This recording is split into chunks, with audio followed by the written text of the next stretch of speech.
Hey, don't let hair and don't let hair loss catch you off guard, guys. Avoid the most common mistakes, pitfalls of hair loss. With that and more, we're going to be talking here in the hair wire.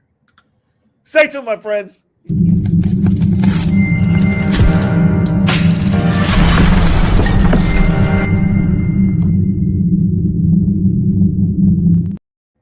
And welcome, guys. Welcome to the Hair Wire, the place where you get hair smart. I'm your host, Sergio Cardona, alongside with Carrie Jared. Carrie, how you doing? Hi, I'm doing good. I've missed you guys. It's been a long time. Happy New Year, everyone. Happy New Year. The first show of the year. I know we took a while. Hey, it's Christmas and New Year and many things happening at the same time. It's crazy. How are things in Canada right now, Carrie?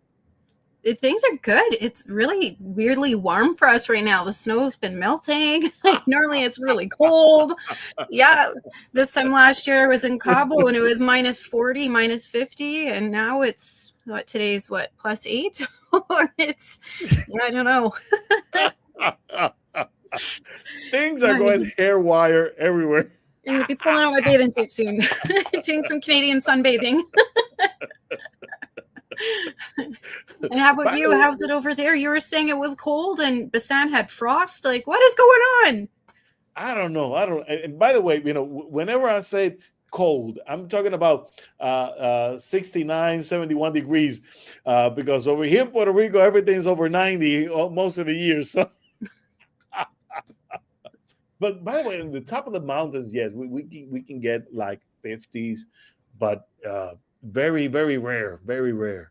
So I don't know. Things are moving crazy around the world with the fires in California and things all over. I mean, there's a lot of crazy things happening, but thankfully, we hope that things will start moving in the right direction very soon. So again, guys, welcome to the show. Today we're going to be talking about those common mistakes that people made during their hair loss. I mean, a lot of people experience hair loss, and naturally, they get recommendations. They get tips and advice from many different sources. Some of them might be good, some of them are quite questionable, and some are completely wrong, my friends. And we need to tackle down those things. And what are you doing that is okay to do while you're experiencing hair loss? And what are some of the things that you can't do? Now, the first thing that you need to know when you're experiencing hair loss is you need to get support and you need to get help. That's the first thing. You want to get professional help. Now, Carrie, I want you to start talking about to our folks. What are they supposed to be doing, particularly when they're looking for professionals? What are the traits? Who am I going to look into, or who am I going to visit if I'm experiencing hair loss? Yeah, well, first thing when it comes to hair loss is go to the person who deals with hair all the time. Usually I say start with your hairstylist. Your hairstylist will know your hair as well as you do, if not better. They see you on a regular basis. They know what to look for. At least they could get in there and examine and see if there's anything unusual in the scalp that you can't see.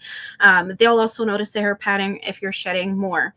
And then from there, you want to go further and be like, okay, so if this is happening, maybe I need to start investigating and start looking up. Don't go to Google right away. I find a lot of people go to Google and then go to all these support groups and start getting in their head and making it worse than it is. And is maybe like go to your doctor and then look for a hair expert like a trichologist. Trichologists are paramedical practitioners of hair loss and scalp issues. We are the scientists of hair growth, hair loss, and scalp issues. So we're always looking and studying new top research on what's happening with hair loss. And the thing is with trichologists, we study all the various types of hair losses. So a lot of times you'll go to some medical professionals, and they chalk up alopecia as alopecia, and that's it, without getting to the root cause of it and finding out what type of hair loss you have. And the thing is if you're treating a type of hair loss that you don't have, you could trigger another type of hair loss. And I have seen it where if you could have more than one type of hair loss, telogen effluvium, alopecia areata, and androgenetic alopecia all at once, and that's not good. That's stressful. So you want to make sure you go to somebody who actually understands the various types of hair losses and go from there. Yeah, definitely. Um, if you're experiencing hair loss again, you don't want to go to uh, you don't want to go to a chef. All right, that's what I'm saying. You want to go to the hair expert. You don't want to go to the guy who cleans your car. You don't want to go to a mechanic. You want to go to the person who does hair. And incredibly enough, people ask advice to all sorts of people. Um, Mom, I'm losing my hair. What am I supposed to do? And that's good. That's okay. We go to family first to see if they know who we can trust. Who do I know that is going to help me with my hair loss? Maybe it's not me. Maybe it's someone else. And hey, that's great. But the whole thing, it relies on accurate information and to know what it is that you're experiencing in order to actually treat it. But that's not the only thing that you need to be doing. There's a couple other things that people need to be doing. Now, first, number one mistake, and I hear this a lot. People come to the clinic and they say, well, I'm losing my hair, so I need to chop it off. Carrie, what you think about that? Actually, I had a client that just did that right over Christmas. And she completely regrets it now. She was experiencing a traumatic scalp issue and causing hair loss as well. And so she thought she needed to get it cut off. No, you do need to trim it and make sure you get it cleaned up, but not until you get the hair loss stopped. If you're starting hair loss right away, find the reason for the hair loss and what type of hair loss you're having before you cut or do anything. But yeah, commonly I often see that where they'll have hair as long as mine and all of a sudden it's a bob. And when you are in flight or fight, or you're stressed or you're scared, we do things out of the ordinary. And you know what, that stylist, I feel shame on them. They should have had a walkthrough with her first before she cut it, because my client went to another salon to cut it because I was off helping my mom move at that time and I couldn't get her in for another week. So she went to a walk-in salon and the stylist cut it off. And if somebody's coming in and cutting it off more than 7 inches, you need to be like, hey, what's going on? And have a good talk with them first. Because now I will fire anyone who cuts 7 inches off my hair without, properly explaining to me what's happening, Yeah, and now I'm dealing the wrath of it, but I'm helping her fix it and stuff. But yeah, I see that so often. They think it's going to make the problem better. And the thing is, what you need to understand is cutting your hair, trimming your hair is only good, to make it look better. It's not a tool that's going to eliminate or control your hair shedding. Oh, but when I chop my hair off, I see less shedding. Well, of course you do, because it's shorter. It's the same amount of hair, but only shorter. So naturally, if you cut off half the length of your hair, but naturally you will see half the amount of hair shedding because the length is just about half of it. But it's the same amount of hair, just shorter. That's it, my friends. That's it. You're not making any progress by chopping your head off. Your head off. Yeah, don't do that. Don't do that. You're not making any progress by shaving your head or removing hair. You're not making any progress, because you have to realize that where does hair loss occur? And it occurs right in the follicle. So if the follicle releases the hair, there's nothing that you can do by trimming it. It's not like it grows in the tip of the hair. It grows in the root, not in the tip. So trimming the ends will not do a thing for your hair loss. Of course, and I see this a lot, for people who experience tremendous shedding, and you see that the hair becomes uneven, then that's another thing. And you want to trim it in order to so that it looks more even, more the distribution. The distribution of hair. You want to make it look comfortable, because some people when they see, if you have long hair and you see that the ends are very thin and sparse, and then you see like on the shoulders, it goes again thick, you see a lot of hair, but from shoulders down it looks very you know sparse, uh, very, I don't know how you say that. Over here we have a word for it in Sparse is Spanish. right. Yeah, sparse. All Yeah. right, yeah. So, and you see, that like there's a level where you need to chop it off to that level so it will look, more balanced, more even, and and at the end of the day, that's what hair trimming will be good at, in that sense. Now, in terms of the do's with hair trimming, Carrie, how often should people be trimming their hands? Their ends. You know what? Everybody's hair texture is different. They always say 8 to 10 weeks, but honestly, my rule of thumb is dependent on the type of hair you have. You can have curly hair, wavy hair, bleached hair, colored hair. Everybody's different, and different textures. So mine is when you find that you can't get your hand through your hair. I'm due for a trim right now. I'm actually going next week. So it's getting tangled on the ends. And it's what's happening is the split ends are forking together and they're causing it to not separate easily. And you've got utensil forks stuck together. Those split ends are like little forks forking. Yeah. So that's what's happening. And so you could see, like when I put my hand through it and you could hear it, they're getting stuck together. So Yeah. usually with my clients, like if I find that if they're putting their hand through the hair 3 to 5 times and on the third to fifth time it's still getting kind of stuck, maybe it's time to consider to get a light trim and get it cleaned up. And I've had some clients who literally have unicorn hair and they cut their hair every 6 months and it's still amazing. But then I have some with ultra fine hair who also bleach it and have texture in there. And also where I am, it's really dry. They do have to come in more often to maintain the integrity of their hair. So it's, it's not one size fits all world when it comes to that. Or maybe you're one that your hair grows super fast or super slow, or you want your hair longer, shorter. There's a whole bunch of things to consider. Yes, and I like what you mentioned, because not everyone's hair is the same. For instance, if you're having issues with split ends or hair breakage, then you might want to trim it more often until finally you get corrected. That those tips, those ends, when they get corrected, when they are cleaned up, and you're using the right moisturizer and proteins to your hair, and you see those ends actually, not like they're becoming repaired, but and anything that is damaged is being removed. So once the damage has been removed, then you might not need to trim as often. Here, I'm Um, gonna do a demo with the split ends. I just need scissors. yeah, I like the demos. I like demos. The thing is that, people, you need to understand that, whenever you are having issues with your hair, particularly, if you're experiencing, uh, damaged hair, broken ends, then you definitely want to trim your ends more often. So, how often in those cases? I would say, no more often than every 8 weeks, because again, you don't want to shorten your hair every time, and goes shorter, shorter, shorter, shorter. So, you want to trim, in a way that it makes balance with what you're regrowing.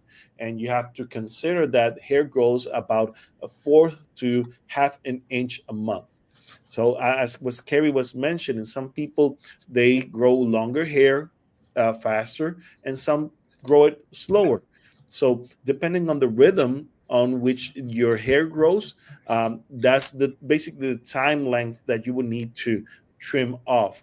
But at the same time, be in between trims, you want to make sure that if you're having damaged hair, split ends, to use the right conditioners and the right moisturizers and proteins to rebalance that hair so that the trim goes proper each time. Now, Carrie, she's preparing something on her desk right now. Are you ready to show? Yeah. So Go typically, so ahead. here, this piece of paper, we have, like, imagine this as a hair strand, and you have the split end. Okay. And a lot of times those split ends get caught in each other. Now, what happens is the split end will keep riding up the hair shaft. See, nice and Yeah. easily. Or you can see it traveling. But if we go get a haircut and just dust the ends, that split end is still there and still going to keep traveling.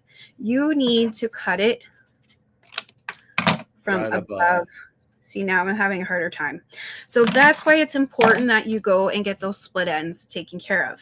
Now, there are times where you do have hair split ends throughout the hair. They're a Hmm. little harder to get. And those are usually from people tying their hair back wet or not brushing properly or having too tight of a hair elastic in a bun. There's a whole bunch of factors that could cause that. Chemical damage, heat damage, all of that could cause that.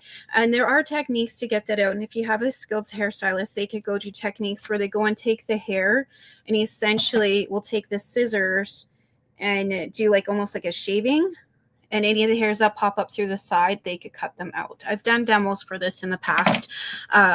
But you want to make sure you get those ends, and that too will make your hair look a lot bulkier and a lot thicker as well. But I find, though, when people are starting to find hair thinning, their first thing to do is to go cut their hair. And honestly, don't do that. The second one, which I often see, is people see their hair shedding and then they stop washing and brushing Oh their my gosh. Yes. I was hair. about to say exactly that. Yes. You know, Why people think about, not washing their hair? I think it's that whole thing, if I'm not pulling my hair, I'm not going to pull it out. That's the thing. But the thing is, if the hair is going to shed naturally, and you shed about 100 hairs a day on average, the average person, and some people it's different, but again, the hair is not going to get a chance to get out of the bulk of the hair. And especially the longer the hair, the more chance of it to get tangled into the rest of the Yeah. hair. I tell you, if I don't brush my hair or wash, like if I don't wash it or brush it for a few days, I have a bulk handful of hair. But that's hair that would have typically been brushed out, or if I went and showered every day to get all those split ends or those loose hairs out, they would have, not stayed there and bulked up. And I have some clients who will wash every second day, and then because their hair's thinning out, they're brushing the hair once a week and saying they have this big clump of hair. But if you took all the hair for that full week, you'd have close to the same amount. So you want to make sure you continue your regular routine. You want to make sure you're shampooing and brushing as you regularly would. And as well too, I find when you don't keep a clean scalp, you're also not keeping the soil. I like to reference it like gardening. Yeah. You're not keeping your scalp healthy, and you're causing a lot of debris. And in the debris in the scalp, you're going to cause, you could cause a lot of other stuff. And especially if you do have an infection on the scalp, you're not helping the issue at all. So you want to make sure what is causing that hair loss. And plus, like, going in and cleaning the scalp and massaging it is going to be very beneficial for the scalp. I'm not going pulling anything. I'm literally putting my fingers on my skin and putting pressure and moving forward. No nails, just the palm, like the ball of my fingers, and getting in there and cleaning that scalp. You want to exfoliate it. It encourages hair growth. It encourages a clean scalp. It gets the circulation to the scalp. So you really want to make sure you keep on doing that. And when you don't wash your hair and you're not now giving the circulation to the scalp, you're also going to start hindering things too. So yeah. Definitely. I like what you mentioned because some people, they're so afraid of washing their hair because, all right, I know that you're experiencing the shedding, and I know that you're frightful that you're going to go bald. But believe me, you're not going to go bald, okay? When you're shedding, yes, a certain amount of hair has been released from the follicles, and due to the events that are causing your hair loss, whether it's androgenetic alopecia, telogen effluvium, alopecia areata, whatever the form of hair loss that you may be experiencing, not washing your hair is actually detrimental to your hair shedding event. So while you are washing your hair, yes, you may be feeling frustrated. You may cry a lot about it, but let me tell you, it is quite beneficial if you just start massaging your scalp and washing your hair. Of course, you want to do it carefully. I mean, you don't want to pull your hair, But at the same time, don't be afraid to get your hairs into your scalp and start massaging. And one of the things that I like to do is I love using a shampoo brush. Those shampoo brush massagers, they're amazing. And I know you have one. I know you have one. I do somewhere, but I'm not in my space, so I don't know where anything is right now.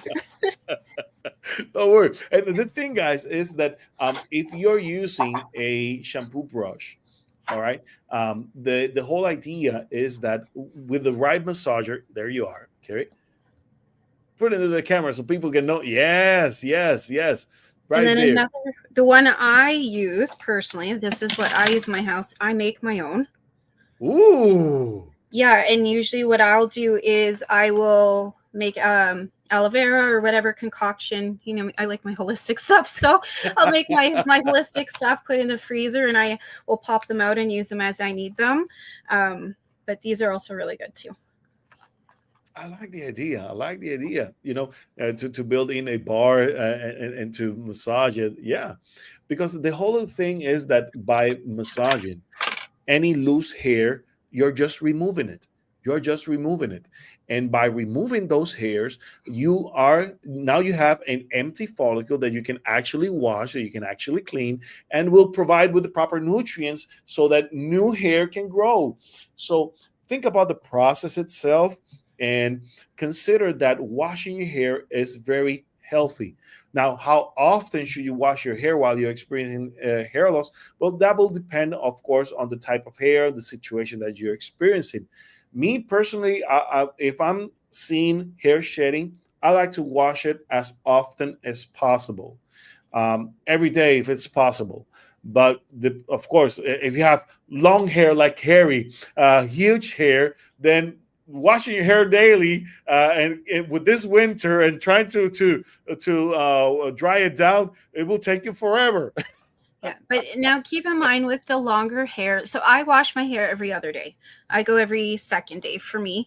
But mind you, I work out every day, so I get sweaty and stuff. So, but my big thing too with a lot of long hair and with hair loss, a lot of people start using a lot of dry shampoos, and especially the aerosol dry Yes. shampoos. Those are no go. Please, all my clients, I actually make sure they're not on the dry shampoos. And yes, like granted, I'll use them if I'm taking a flight or a red eye and I'm going to a conference. I might use it, but it's a one-off thing once in a while. But I have some clients use it twice a day, every day, especially with long hair extensions. They're trying to stretch it out. But the thing is a lot of those are clogging the follicles and the pores and could cause infection as well. And they're actually stunting the hair growth.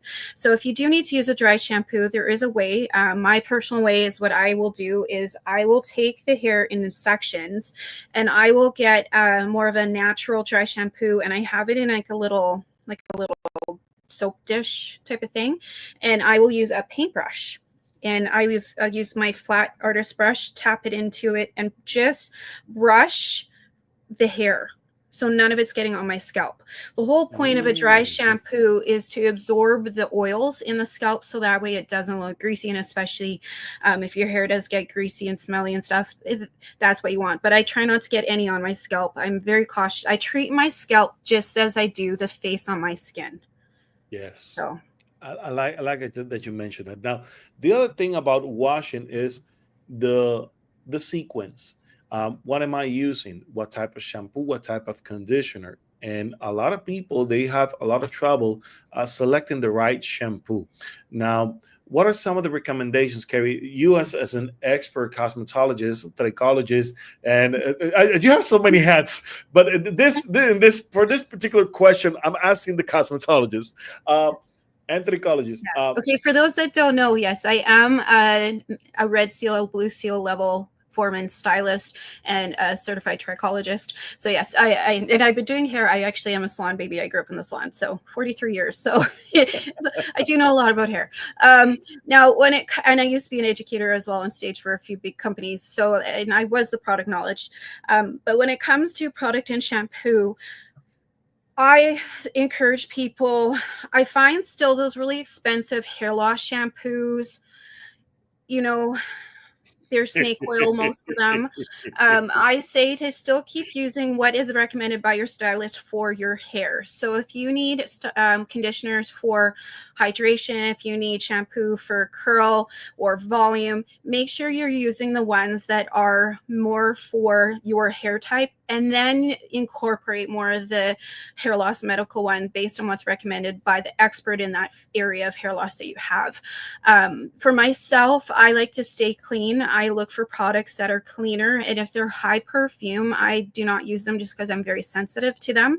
So I try and make more and I'm not going to endorse any products, but I do check out where they're from and the history of them. And I do my research, and having a marketing background too, I'm all about researching what I'm putting on my skin first, because your body does absorb it epigenetically and does affect everything else. So I'm very cautious about what's on my skin. But also too, when it comes to hair loss and I need stimulants, that's when I might incorporate essential oils. I love essential oils, and especially if you're educated in them and know what you're using. As you can see here, I have a selection behind me. Is each one has a different reason that I use it. So like if I notice I might need some antibacterial, I might put some tea tree into my shampoo, or I might put it with the tea tree oil with a carrier oil and do a scalp massage before I go in and use my shampoo and conditioner. There's a whole bunch of different ways that you could use that. So yeah. And I like that you mentioned, if you have a shampoo, maybe I don't need to toss my shampoo right away. If the shampoo that I have right now was properly selected by my hairstylist, and I'm using a shampoo that is according to my type of hair, then if I have extra needs, all I might need is to add some extra essential oils according to the recent need that I have.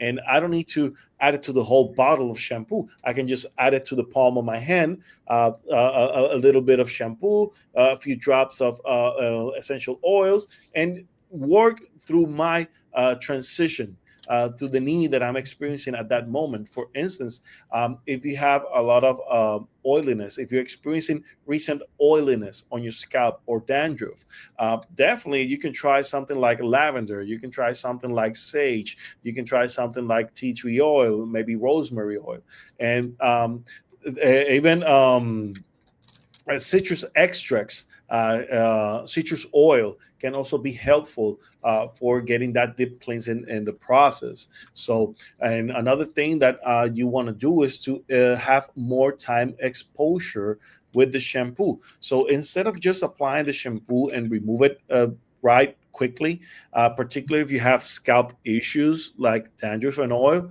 then you want to make sure that the shampoo is getting right to the scalp and when you're massaging it, and you want to leave it for extra few minutes.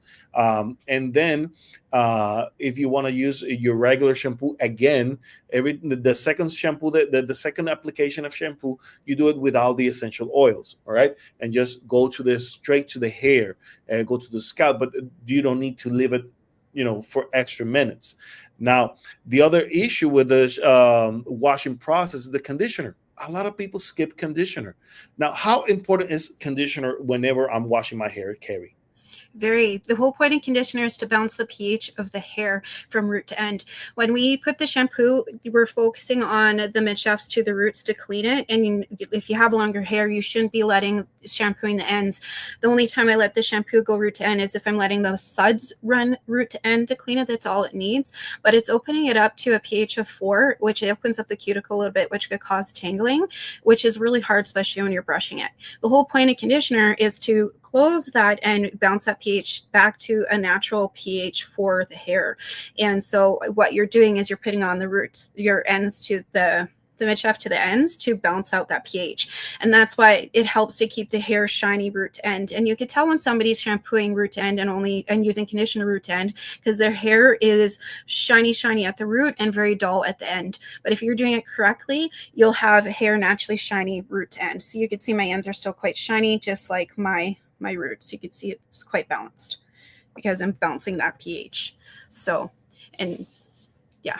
It makes a Yeah. huge difference. It's funny. It's cute. My son, he was all like, I don't need conditioner. I got short hair. And he's 12. He's now all about appearance now. And he noticed that when he uses conditioner, the girls touch his hair more. So he's very particular. Mom, can you make sure you have the one that smells really good and makes my hair really soft? So He's learning. He's learning. he is. He is. Now, a lot of people they say that when they use a conditioner, they lose more hair. Why do you think people see that? Although we know that that's not what's happening. Why do you think people believe that? It's a lot of it's a placebo, but I also find that if you're not using the right conditioner, like a conditioner should be enough to detangle the hair at the same time. Yeah. And so if it's not detangling, then maybe are you pulling the hair out or are you having to brush the hair more? But I still don't know how, if you are using the conditioner and then you decide to use the conditioner, like how are you brushing your hair before? Like I don't understand. Like for me, but I have wavy hair, so maybe it's a little harder to brush my hair with the waves in there, but conditioner, I condition my hair twice every day, otherwise I'm not getting a brush in my hair. So I don't know, maybe you're using the wrong conditioner, maybe, I don't know, I don't Because know. the thing what I found with people who experience hair shedding and they become afraid of conditioner. First of all, because they believe that it's gonna get their hair more greasy, but number two, as you were saying, the detangling effect. Because as you massage your scalp whenever you're doing the shampoo, uh, once you rinse the shampoo, not all of the hair that has become loose will actually rinse out with the shampoo. So it will stay stuck with your own hair. And Mhm. once you use the conditioner, then it will glide through your fingers and it will be removed from your hair because it gets stuck. So the detangling action that you get from the conditioner is when you start seeing, the big shedding. Yeah. And it's not that you're shedding it because you're using a conditioner. It's shedding because it has been already released and you did not notice it while you're shampooing, but you notice it while you're doing the conditioner because it finally glide through the hair and now you're seeing it. And a lot of people say the same thing when after they wash their hair and they start combing their hair and they see clumps of hair because they did not use a conditioner. And at the end, that's when they start seeing it. So they don't want to come at the end because they see lots of hair, but it has been already released, my friends. It has been already released. And by using the right conditioner with the right shampoo, it will allow to remove all excess hair that has been released from your scalp. And that's the only thing that you're seeing. So yes, you might see when I'm using a conditioner, that's when I see the hair shedding. It's not the shedding, it's the release of the hair that has been stuck to your own hair. So let's get things straight. Let's get the science right here and not get confused by it. All right. Mhm. So make sure that when you're using the conditioner, you apply it properly to your hair. Now, in some cases, I do recommend, and this is an exception to the rule. In some cases, I do recommend to apply the conditioner to the scalp because Yeah. what's happening is that our scalp also gets dry. And if you're experiencing oil issues on your scalp and you use harsh, strong shampoos to remove that oiliness and that dandruff, then definitely you want to use something to rebalance the pH on your scalp. So using a conditioner on the scalp under the right circumstances is correct. And I know I know a lot of you hairstylists out there right now who are watching. What did he say? That's like sacrilege, That's you do not do that. Yes, you can do that, but under the right circumstances. Because again, some people need the hydration to the scalp, so don't be afraid to use a conditioner to your scalp if you need it. And even if you don't be afraid to, to pass your conditioner, to massage the conditioner all over. But make sure that you're using the right conditioner for your hair and scalp. And some people, actually, I have recommended people to get a conditioner for the scalp and a conditioner to the hair, two different types of product to balance the proper needs, because sometimes your scalp have the need that is different from your hair. And it is not common. It is not common. Again, this is some of the exceptions to the rule. But hey, not everyone experiences the same situation, so you want to make sure to understand why I might use one or another, why I might use both simultaneously. And also But too with brushing too, I want to say as a yes, cosmetologist, is with brushing, every hair type has a different need and when to brush it. For example, a lot of hairdressers like don't brush your hair wet. Some say brush your hair dry. But the thing is, when you have somebody with wavy or curly hair, we're not going to brush your hair dry. We're going to brush it wet with conditioner and properly. But again, too, like if you have wavy hair and you have bleach blonde hair, my bleach blonde clients that I do, I will not brush their hair wet.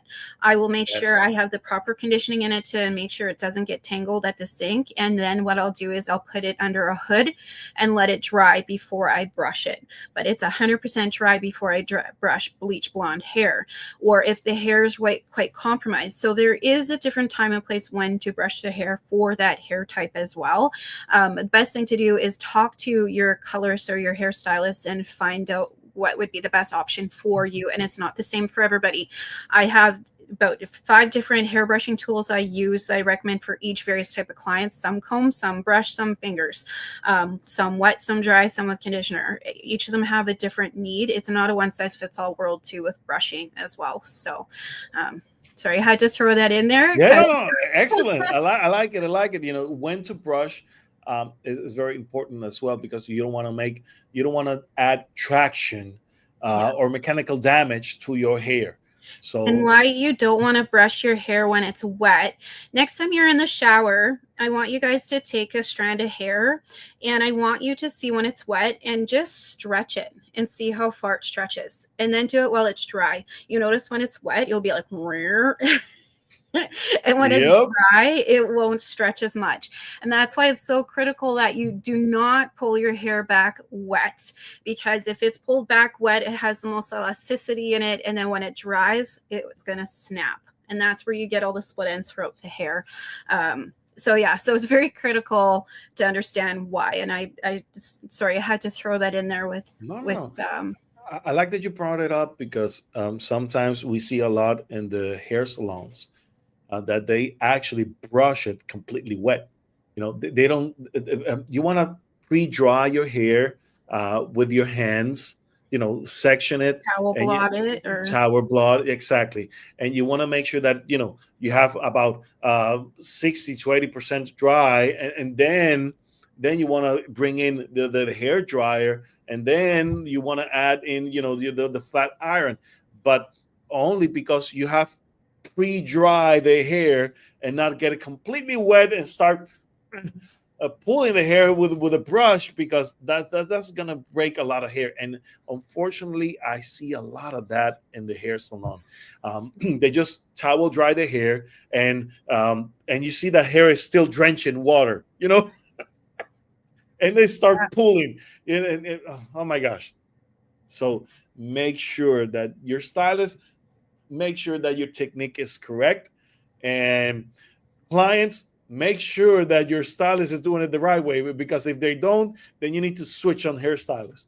yeah. And Sergio is also a trained salon barber, cosmetologist.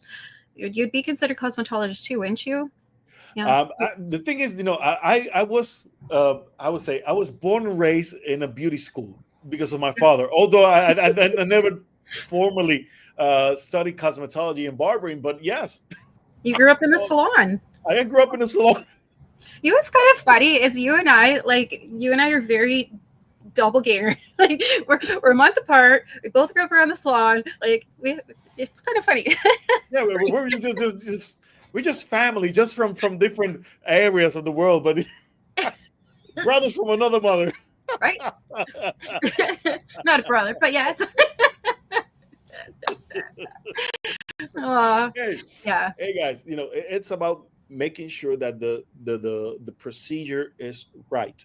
If you're taking care of your hair properly, it should be fine. And I mean, again, you're experiencing hair shedding, you're experiencing hair loss, and you want to make sure that you're treating your hair right. So this is why we're doing the do's and don'ts. So far, what have we said?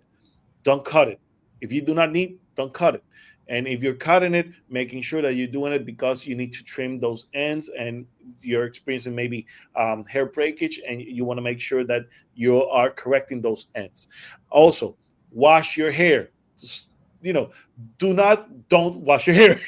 Yes. And consider the way you use your dry shampoo. Exactly. Dry shampoo is Also, not washing your hair.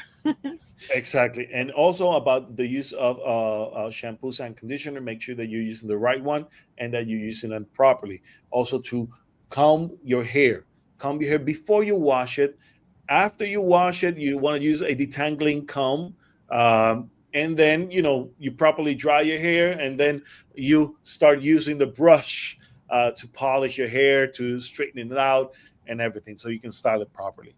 Now, another thing that we talked about in the backstage, Carrie, is about the multiple treatments at the same time. People like to throw the kitchen and sink to their problems without actually knowing what is causing it. Yeah. Talk to us about that. Yeah. Too much of something is not good. Less is more. And if you're doing everything, you're not getting the thing that is going to work a chance to work. And most of the time it takes, you won't see results. Like you'll see the hair shed stop within a few 2 to 3 weeks on average, sometimes quicker than that, if Mhm. we get to the root of cause. However, they'll start doing all the treatments to fix it and get it going, and then trigger other situations, and they're not giving the hair a chance to start growing either. And you should wait at least, I always say people, at least 9 months before you consider even changing the treatment solution. But if you're throwing in everything in the sink into the hair, you could cause other issues. You could cause reactions. You could cause, there's a whole bunch of, you're wasting money, causing more stress. Yeah, it's, And I see this a lot, unfortunately. I mean, people who, and I'm not kidding, guys, weekly, they will buy a new system weekly because they're so desperate in with their hair shedding, with their hair loss, that they will do just about everything, and literally everything there is out there. and I'm And going to from tell this, you this. I'm going to say this to crazy. you guys, listeners, and I want you guys to pause and think about this. We as human, it's our nature to make things more complicated than they are. And sometimes the solution is something so simple. It could True. be getting more sleep. It could be more hydration. It could be having protein. It could be changing your diet. We like to overcomplicate things. And you know what? It's just, remember, it's, don't make it harder than it is, because it might be something so simple to correct things. So simple. Save that It money. can be. Put it towards a trip with your family. School. I don't know. I've seen thousands of dollars people have thrown away, and it's literally something changed. Like you changed your diet and stopped eating protein. It could be as simple as you changed your job. It could be something as simple as not drinking enough water, or changing your environment, or moving. There could be a trigger, and it's just finding that. Like, don't overcomplicate it. The thing is that, as you mentioned, Kerry, you know, at the beginning we were talking about going to the right professional. And for instance, some people might say, "Well, I'm not spending X amount of money on a consultation with a trichologist." Well, how much are you spending every week trying a new product? So the idea of visiting the right professional is that you're gonna actually save money, because you're gonna go, you first of all, you will know what it is that it's causing your hair loss, and you're gonna be able to treat it accordingly. So it's saving you money. You're not spending money, you're actually investing in your situation. So guys, please visit a trichologist, visit thehairwire.com, and get a consultation either with me, with Carrie, or with Son. And we're here to help you guys. We're here to help you. This is what we're doing here right now. And please, if you're um, out of the area, we also do online consultations, and we want to help you guys. So uh, get a hold of the people of the hair wire, or at least go to a reputable trichologist and see what it's causing your hair loss, see what's happening, get a hair analysis, and work your way until you find out what it is that's happening and start doing the treatments. And of course, beware of doing multiple treatments at the same time if you do not need those. Okay. And I understand that some treatments can be very complicated. I mean, uh, I'm telling you, I see treatments that I need to build that are, very robust, and it is needed. It is needed sometimes, but the whole idea is to find out what it is that we exactly need. Now, another subject, Kerry, coloring. Is it good to color my hair while I'm experiencing hair loss? Can I? Can't I? Under what circumstances hair coloring can be good advice, or isn't? Is it? Yeah, it really depends on the circumstance and what's happening. So if you're finding that you're having inflammation from the scalp, I might consider, trying another solution or another option, or having something a little more gentler. But honestly, if the scalp has inflammation, I will not color it. But if you're that desperate, maybe I might do a couple foils without getting color onto the scalp. There are options, but it's just making sure that you communicate with the stylist that you're working with, that you're getting the right treatment for you done. But when it goes to coloring just because you're trying to fix the problem, no, because I have seen some people add tons of blonde and kind of compromise the integrity of the hair to add volume to the hair to make it look thicker. No, you're not doing yourself a service either. Yeah, you may add volume and stuff, but the thing is when you're bleaching the hair, you're essentially stripping the hair, making the density of the hair thinner, and especially if you're not putting a toner on it, you're not doing yourself a service. But then if you're using a permanent as well too, when you're not typically using a permanent, and you're just causing yourself a headache down the road if you don't like that color either. So don't do anything dramatic. And I've seen clients who are naturally my color and want to go dark because they're having a meltdown and they need to fix it, and that's what they want to do. So they go dark. And then I tell you, every single time, if I had a dime every time, I would tell you I'd be loaded. And they go back and be like, I wish I never colored my hair. I did it on a whim because I was nervous. But I do have some clients, like I do have a magic product that I do use on some clients with extra fine hair and thin hair, because this product does, and I'm not going to endorse it. If you want to find out from me as a stylist, you can message me privately. But I will use this one because it does add volume to the hair. It's conditioning, it's nourishing. But I did my research to find out the best product, and it does add bulk to the hair. And a lot of my clients that I coach, because I coach clients how to grow their hair, so I will use it as a tool to give them body, but it's a demi, like it doesn't last as long. So there are solutions, but it depends on your stylist if they know what they're using and how to use it. So, every situation's different. So don't color just to color though. And one piece of advice that I could strongly say, don't do any dramatic or big changes when you're under stress. Hair loss, new job, marriage, any of that. If you're under stress, do not do any dramatic changes to your hair. I like what you mentioned right there, to not to go too dramatic. And one of the things is that I see a lot of people, for instance, as you mentioned, they want to go darker. And depending on the color of your skin, actually your scalp may show more. And the same thing goes the other way around. Depending on the color of your skin, if you go blondie, if you go extra light in the color, you may actually show more scalp. Yeah. Yeah. So I actually, at my station, I have swatches. So when I owned a salon years ago, it was a color correction studio. We had a color wall, and the color wall had white, gray, black. And then we had swatches with fine hair, medium hair, thick hair, and coarse hair. And depending on the color, we would put it up against the color to show how your hair. So say if you came in and you wanted red, and so the person you saw had the red, had medium hair, but you have ultra fine hair. I'll take the swatch with the fine hair of what the red would look like and how much brighter, how much different it would look based on the density and the texture of hair when light came through it. And so you have to consider those things. Just like the density of the hair, there's going to be more light that's going to be more translucent and prismatic for the hair, so it's going to make it look can make it look thinner, or it can make it look stringier. Or maybe if it's really, really thick already and you add color, is it going to look too heavy and too dull for you too? Like there's a lot of points to consider with the density of the hair, the texture of the hair, and the color of the hair. Yeah.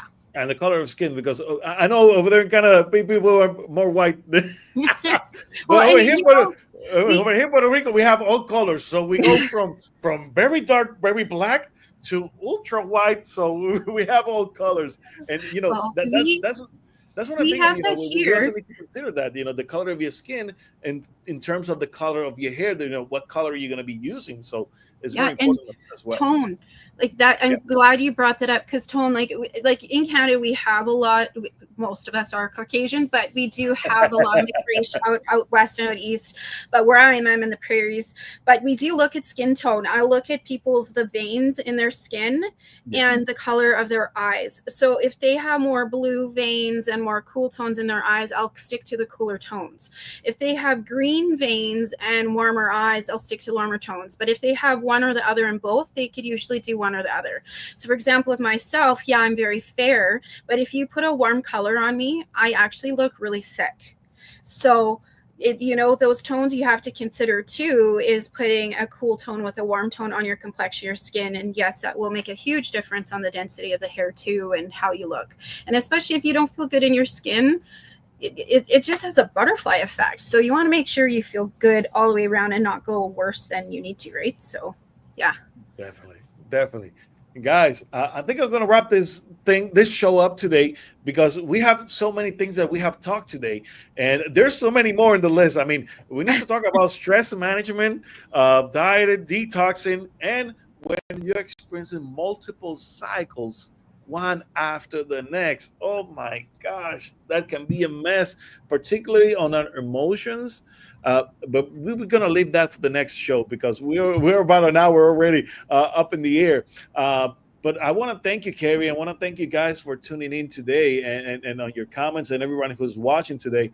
I hope you enjoy this show, and please comment on it, share it, like it, and let us know how we can help you out here at the Hair Wire, because we want to bring you the top-notch education, and we want to bring you the latest information so that you're able to make the best decision for your hair. So also remember, if you need expert advice, contact us at the Hairwire, thehairwire.com, so you can get your consultation either with Sergio, with Carrie, or with Bisan. Which, by the way, Biz, we love you. Sorry she couldn't be here today.